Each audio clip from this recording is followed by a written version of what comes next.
আসসালামু আলাইকুম। সবাইকে মজার আধুনিক রান্নার চ্যানেলের এই ভিডিওটি দেখার জন্য স্বাগতম জানাচ্ছি।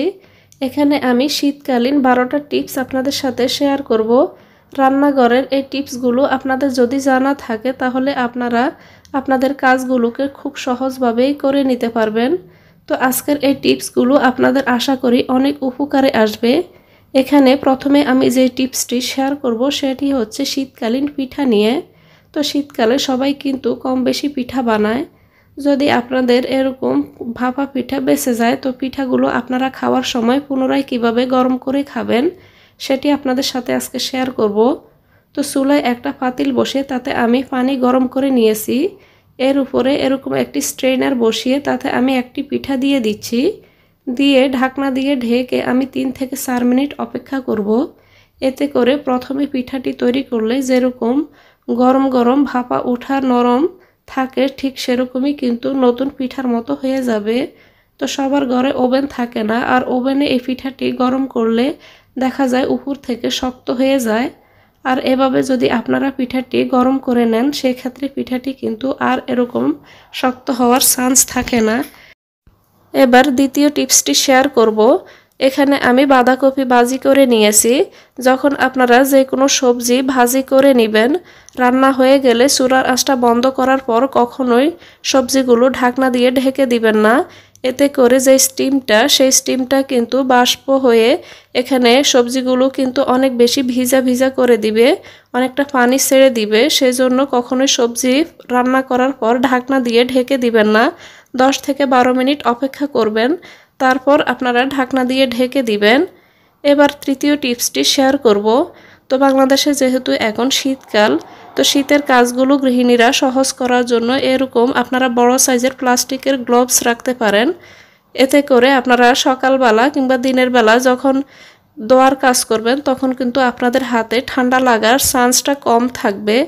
তো এভাবে হাত মোজা পরে আপনারা খুব সহজে শীতকালে রান্নাঘরের কাজগুলো করে নিতে পারবেন। এতে করে আপনাদের হাতগুলো সুরক্ষিত থাকবে। তো হাতে পানি কিন্তু লেগে খুব একটা ঠান্ডা লাগবে না। তো এভাবে খুব সহজে আপনারা এই টিপসটি ফলো করতে পারেন। এবার আপনাদের সাথে আমি চতুর্থ টিপসটি শেয়ার করব। তো কলমের মুখ এরকম সবার বাসাতেই থাকে। তো কলমের এই মুখটি কিন্তু আপনারা ফেলে না দিয়ে চমৎকার একটি আইডিয়া তৈরি করে নিতে পারেন। তো আমি গ্লু গান দিয়ে এখানে কলমের যে এই পাশটাতে আমি কিছুটা গ্লু লাগিয়ে নিয়েছি, নিয়ে এভাবে ওয়ালে আমি এগুলোকে লাগিয়ে দিলাম। লাগিয়ে দেওয়ার পর এখানে আপনারা চাবিটাকে এভাবে হ্যাং করে রাখতে পারেন। তো ছোটোখাটো চাবি খুব সহজেই কিন্তু আপনারা হাতের কাছে এভাবে রেখে দিতে পারেন। এবার আমি আপনাদের সাথে পঞ্চম টিপসটি শেয়ার করছি। তার জন্য এখানে এরকম একটি স্ট্র নিয়ে নিলাম। স্ট্রটা একটা সাইড থেকে আমি এভাবে সিজর দিয়ে খুব সাবধানে কেটে নিব। কেটে নেওয়ার পর এবার আমি এটিকে একটি কাজে লাগাবো। তো দেখতে পাচ্ছেন যে আমি এটাকে এভাবে কেটে নিলাম। এবার এটিকে আমি এখানে আমার বাচ্চার যে খাবার ছিল খাবারের প্যাকেটটাতে আমি এটিকে লাগাবো। তো কখনো এভাবে লাগাতে যাবেন না। আমি এখন যেভাবে লাগাচ্ছি এভাবে লাগালে কিন্তু দেখা যাবে যে একটা সাইড কিন্তু খুলে যাবে, একটা সাইড লাগালে আরেকটা সাইডে খুলে যাবে। তো এটাকে এভাবে সরাসরি না লাগিয়ে এটিকে এভাবে ভাঁজ দিয়ে দিব। ভাঁজ দিয়ে দেওয়ার পর এবার আমি এটিকে লাগিয়ে নিব। তো লাগালে দেখবেন খুব সহজে কিন্তু স্ট্রটি এখানে লাগিয়ে নেওয়া যাচ্ছে। তো এই স্ট্রটি এখানে জিপ লক ব্যাগের মতো কাজ করবে। তো এভাবে আপনারা এই খাবারটিকে এভাবে স্ট্র দিয়ে লাগিয়ে নিয়ে রাখতে পারেন। এবার আমি আপনাদের সাথে 6 নাম্বার টিপস শেয়ার করব।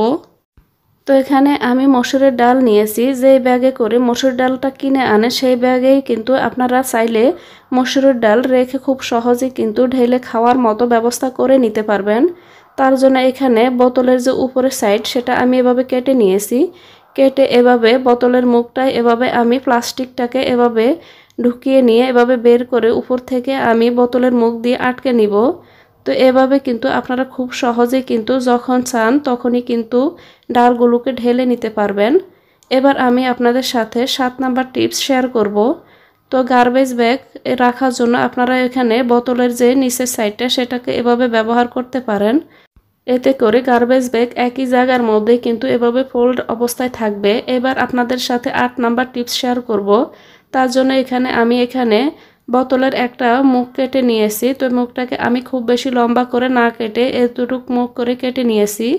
আর সেই সাথে এখানে আমি পাতিল মাজার জন্য যে মাজুনি আছে মাজুনিটা নিয়ে সেখানে একটা দড়ি দিয়ে আমি বেঁধে নিয়েছি। বেঁধে নিয়ে বোতলের মুখটা এভাবে আমি পেঁচিয়ে বেঁধে নিব। তো বেঁধে নেওয়ার পর আপনারা হয়তো অনেকেই বুঝতে পারছেন যে এটি দিয়ে আমি কি তৈরি করছি। তো আজকের এই টিপসগুলো আপনারা ফলো করলে আপনাদের গৃহিণীদের কিন্তু অনেক উপকারে আসবে। এভাবে বেঁধে নেওয়ার পর এবার অতিরিক্ত যে সুতাটা সেটাকে আমি কেটে নিব। এবার বোতলের মুখটা আমি এভাবে লাগিয়ে দিব। লাগিয়ে দিয়ে হাতের স্পর্শ ছাড়াই শীতকালে আপনারা খুব সহজে প্লেট বাটি এটি দিয়ে ধুয়ে নিতে পারবেন। তো এবার আমি আপনাদের সাথে 9 নাম্বার টিপসটি শেয়ার করছি। তো কিচেন টাওয়াল সবগুলোকে একসাথে এভাবে আমি রোল করে নিব। রোল করে নিয়ে বোতলের মধ্যে বোতলের যে নিচের সাইডটা সেখানে আমি এভাবে একই সাথে এক জায়গার মধ্যে কিন্তু এই কিচেন টাওয়ালগুলোকে রেখে দিব। তো এতে করে কিন্তু খুব বেশি জায়গারও প্রয়োজন হবে না। তো আশা করছি এই টিপসটি আপনাদের অনেক ভালো লেগেছে। এবার আমি আপনাদের সাথে 10 নাম্বার টিপস শেয়ার করব। তো এখানে আমি একটি আপেল আপনাদের সাথে কেটে শেয়ার করেছি। তো আপেলটি প্রথমে আমি যে হাফ সাইডে না কেটে আমি যে একটা সাইডে এভাবে কেটে নিয়েছি যেন বিচির অংশটা না থাকে। এরপর আমি এভাবে কেটে নিচ্ছি। তো এভাবে আপনারা খুব সহজে আপেলটি কেটে নিলে বিচির সাইডটা মাঝখানে আলাদা থেকে যাবে। তো এবার আমি আপনাদের সাথে 11 নাম্বার টিপসটি শেয়ার করছি।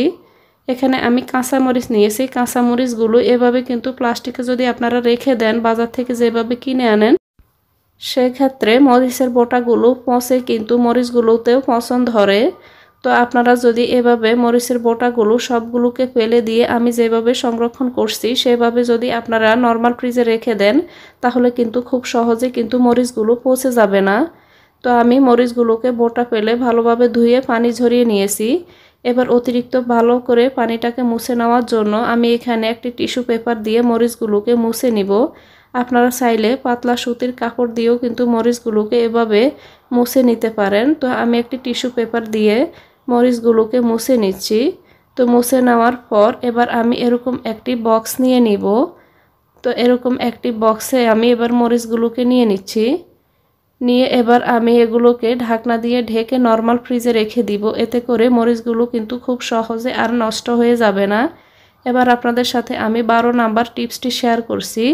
তো অরেঞ্জটি আপনারা কিভাবে কাটবেন। অরেঞ্জ কাটলে কিন্তু মাঝখানে বিচিগুলো ফেলতে গেলে অনেক সময় অনেকেই কি করেন অনেকগুলো রস কিন্তু বের হয়ে যায়।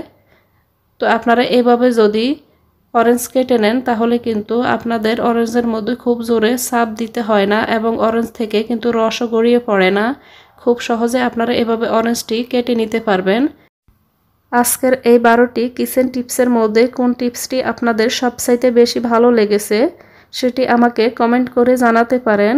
সেই সাথে প্লিজ আমার চ্যানেলটি ভিজিট করে দেখে নিতে পারেন। আমি আমার চ্যানেলে সব ধরনের ভিডিও আপলোড করি। আশা করছি রেসিপিগুলো আপনাদের ভালো লাগবে। ভিডিওটি ভালো লাগলে প্লিজ চ্যানেলটি সাবস্ক্রাইব করে সাথে থাকবেন। সেই সাথে ভিডিওতে একটি লাইক ও শেয়ার করতে পারেন। এতক্ষণ এই ভিডিওটি দেখার জন্য সবাইকে অনেক ধন্যবাদ জানিয়ে আজ এখানেই বিদায় নিব। আল্লাহর কাছে সবার সুস্থতা ও মঙ্গল কামনা করছি। আল্লাহ হাফেজ।